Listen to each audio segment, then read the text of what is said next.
You ask Tiger to calculate. This deals with linear inequalities with one unknown. The final result is w greater than -17. Let's solve it step by step. Group all constants on the right side of the inequality. Add 7 to both sides.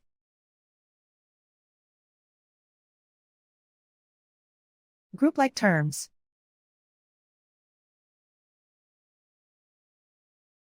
Simplify the arithmetic.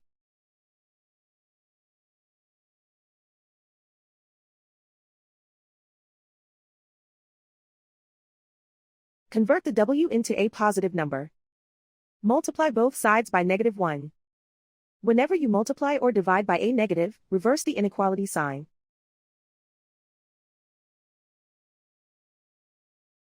Remove the ones.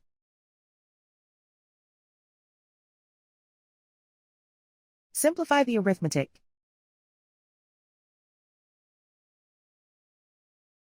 Plot the solution on a coordinate grid. And so the final result is w greater than -17.